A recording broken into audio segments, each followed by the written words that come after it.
Movie start होती है तो हम एक लड़की को देखते हैं जो कि एक जगह पर बैठकर अपनी दोस्त का इंतजार कर रही होती है कि इतनी देर में वो देखती है कि वहाँ पर बहुत ही प्यारे पिंक कलर के शूज पड़े हुए हैं। उससे वो बहुत अच्छे लगते हैं और जैसे ही वो उनको उठाने के लिए आगे बढ़ती है तो कोई और लड़की उन शूज को उठाकर वहाँ से चली जाती है। वो उन शूज को पहनकर आगे बढ़ने लगती है और थोड़ा ही आगे पहुँचकर वो देखती है कि उसे कुछ अजीब फील हो रहा था और इसी के साथ उसके पाँव कट जाते हैं। ये सीन बहुत ही ज्यादा पेनफुल है। अब मूवी का सीन चेंज होता है और हम एक लेडी संजय को देखते हैं। उसकी एक छोटी सी बेटी होती है। वो अपने हस्बैंड से अलग हो गई थी क्योंकि उन दोनों का रिलेशन कुछ ज्यादा अच्छा नहीं था। अब संजय और उसकी बेटी एक पुराने से अपार्टमेंट में शिफ्ट हो जाते हैं। वो जगह बहुत सुनसान थी और वहाँ पर कोई भी नहीं रहता था सिवाय एक बूढ़ी औरत के। लोगों का कहना था कि इस जगह पर भूत रहते हैं क्योंकि इस अपार्टमेंट में अजीबोगरीब चीजें होती थी, जैसे कि लाइट अपने आप ऑन ऑफ हो जाती थी और अजीब अजीब आवाजें आती थी। लेकिन संजय का यहाँ पर रहना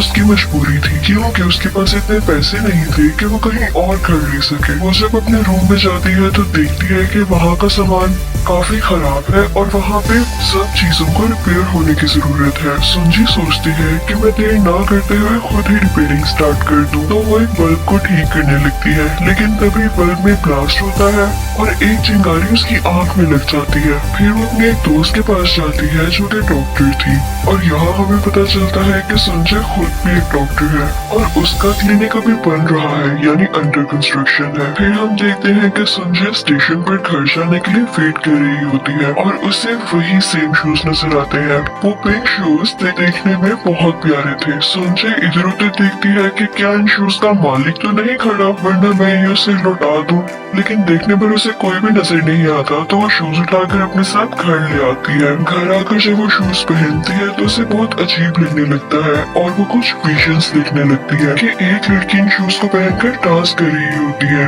उसका डांस बहुत ही अच्छा था और साइड पर खड़ी एक और लड़की उसको देखकर काफी जेलस हो रही थी। संजय को लगता है कि शायद वो थकी हुई है इसलिए उसे इस तरह के विजन्स आ रहे हैं, तो वो इस बात को इग्नोर कर देती है और तभी उसकी बेटी वहाँ पर आती है। वो कहती है कि मॉम मुझे भी ये शूज ट्राई करने दे, कितने प्यारे हैं। तो उसकी मॉम उसे मना कर देती है कि नहीं, बिल्कुल भी नहीं। अगले दिन संजय अपनी बेटी को स्कूल छोड़ने के बाद उस जगह पर जाती है जहाँ पर उसका क्लिनिक बन रहा था और वहाँ पे उसे एक लड़का मिलता है जो कि कंस्ट्रक्शन का सारा काम चेक कर रहा था। संजय उसे कहती है कि तुम सारा दिन यहाँ पर काम करते हो तो आज रात हमारे घर डिनर पर आना। और दूसरी तरफ हम देखते हैं कि संजय की बेटी अपने मॉम के घर न होने की वजह से उन शूज को पहनकर ट्राई करती है। वो शूज उसके साइज से बहुत बड़े थे, लेकिन यहाँ पर एक अजीब बात हमें ये देखने को मिलती है कि वो शूज बिल्कुल उसके साइज के हो जाते हैं और फिर उससे भी वही विजन्स आने लगते हैं। अब हम देखते हैं कि वो लड़का जब संजय के घर डिनर पर आता है तो संजय की बेटी बहुत गुस्सा होती है और कहती है कि ये कौन है और अब मेरे पापा के साथ क्यों नहीं रहती, आप कौन से क्या मसला है। तो संजय को काफी गुस्सा आ जाता है और वो उसे वहाँ से जाने के लिए कहती है। अपनी बेटी के जाने के बाद वो उस लड़के को बताती है कि मेरे हस्बैंड के साथ सेपरेशन हो गई है। इसी दौरान उस लड़के की भी नजर उन पिंक शूज पर पड़ती है। लड़का होने के बावजूद उसे वो शूज बहुत अट्रैक्ट करते हैं। अब हम देखते हैं कि संजय को नींद में भी वो विजन्स आने लगे थे। उसे ख्वाब में एक कपल नजर आता है जिसने ब्राइडल ड्रेस पहना होता है और फिर वो कभी अपनी बेटी को देखती थी जो कि बिल्डिंग से जंप लगा रही होती थी और जैसे ही रोकने के लिए वो उसे पकड़ती उसके पाँव कट जाते थे। संजय इन विजन से बहुत परेशान होती है। अब उसे यकीन हो चुका था कि इन शूज के साथ कोई न कोई चीज जरूर जुड़ी हुई है। तो जब भी उसकी बेटी उन शूज को ट्राई करने लगती तो वो उसे मना कर देती थी। और फिर हम संजय की उसी डॉक्टर दोस्त को देखते हैं। वो उसके घर आती है और जैसे ही उसकी नजर उन शूज पर पड़ती है तो वो भी उन शूज को देखकर मेस्मराइज हो जाती है, यानी उसे भी वो शूज बहुत अच्छे लगे। जैसे ही संजय थोड़ा दूर जाती है तो वो उन शूज को चुराकर भाग जाती है। न जाने उन शूज में ऐसा क्या था कि एक दोस्त दूसरी दोस्त की चीज चोरी करने पर भी मजबूर हो गई। और जैसे ही वो शूज लेकर बाहर जा रही होती है तो उसे लगता है जैसे उसका कोई पीछा कर रहा है और तभी कोई पीछे से उसके फेस पर हाथ रख लेता है और उसकी आंखें बाहर निकाल देता है और उसे जोर से धक्का देता है जिसकी वजह से वो एक शीशे में जाकर लगती है और वो शीशा टूट जाता है जिसकी वजह से से उसकी भी डेथ हो जाती है और उन शूज की वजह से उसके पाँव भी कट जाते हैं और तभी हम देखते हैं कि वो पिंक शूज वहाँ से गायब हो जाते हैं। जब पुलिस को इस बारे में पता चलता है तो वो उसकी डेड बॉडी अपने साथ ले आते हैं और उसकी दोस्त संजय से इन्वेस्टिगेशन करते हैं क्योंकि वो आखिरी बार उसी के घर आई थी।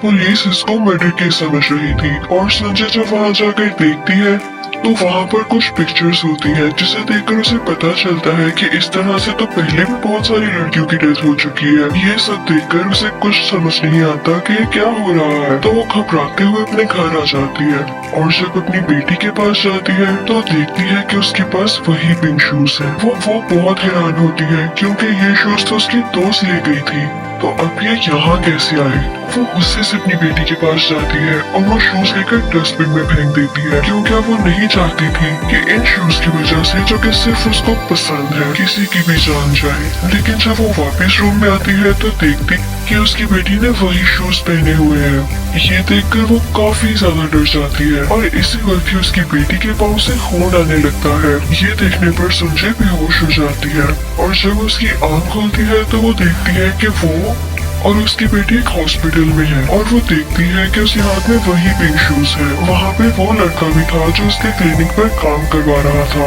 वो उसे ऊपर टेरिस पर ले जाता है और उसे बताता है कि मुझे 60 साल पुरानी एक पिक्चर मिली है जिसमें एक लड़की ने सेम ऐसे शूज पकड़े हुए हैं। संजय इन शूज के बारे में अब और जानना चाहती थी तो वो उस लड़की के साथ इन शूज के बारे में पता करने चली जाती है। वो सोचती है कि उसके अपार्टमेंट में जो बूढ़ी औरत रहती है शायद उसे कुछ इन पुराने शूज के बारे में पता हो, क्योंकि जब उस बूढ़ी औरत ने उसके हाथ में वो पिंक शूज देखे थे तो उसने उससे कहा था कि इसको फेंक दो और ऐसे लगता था जैसे उन शूज से उसको डर लग रहा है। अब वो दोनों उस बूढ़ी औरत के पास जाते हैं। वो दोनों उससे पूछने लगते हैं लेकिन वो काफी डरी हुई होती है और कुछ भी नहीं बताती। वो दोनों उससे रिक्वेस्ट करते हैं तो वो कुछ बोलना स्टार्ट होती है। वो बताती है कि जब वो यंग थी तो वो एक लड़की ओके के घर काम किया करती थी। वो लड़की डांसर थी। वो एक लड़की से नफरत किया करती थी क्योंकि उसे बहुत जेलस फील करती थी। उस लड़की का नाम गायको था और उसका दोस्त उसका बहुत ख्याल रखा करता था। यही वजह थी कि ओके उससे जेलस थी।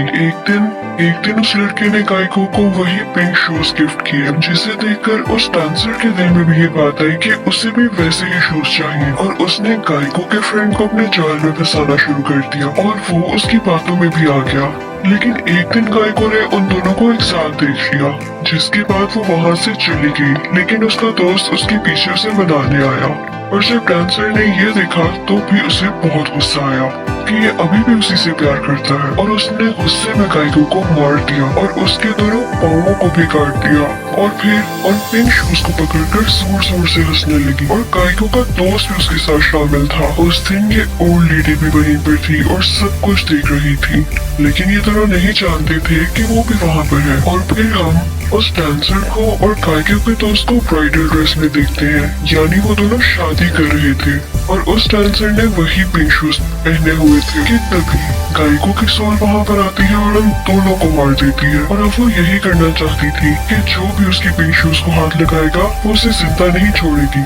संजय काफी डर जाती है और फिर उसकी डेड बॉडी ढूंढने लगती है। अब जैसे ही उसे उसकी बॉडी मिलती है वो उसके शूज उसके साथ एक कॉफिन में रख देती है। ये सब करने के बाद वो काफी रिलैक्स होती है कि हो सकता है कि गायको अब हमें तंग ना करे क्योंकि अब हमने तो उसके पिंक शूज पे वापस कर दिया है। अब हम देखते हैं कि संजय उसी लड़के को पसंद करने लगी थी जो उसकी क्लिनिक साइट पर होता था और वो उसे मिलने के लिए जाती है, लेकिन उसे पता चलता है कि वो लड़का इससे नफरत करने लगा है क्योंकि वो सब कुछ सच जान गया है। और ये सच उसे संजय की बेटी ने ही बताया है कि मॉम की कभी मेरे फादर से सेपरेशन हुई ही नहीं बल्कि उन्होंने उनको मारा है। जैसे ही उसे पता चलता है वो गुस्से से आग बबूला हो जाती है और उसका बस नहीं चलता कि वो अपनी ही बेटी को मार दे और वो करती भी है ऐसा। वो अपनी बेटी को मारने के लिए आगे बढ़ती है लेकिन उसकी बेटी बचते बचाते वहाँ से भाग जाती है और एक स्टेशन पर आ जाती है। लेकिन संजय भी वहाँ पर आ जाती है है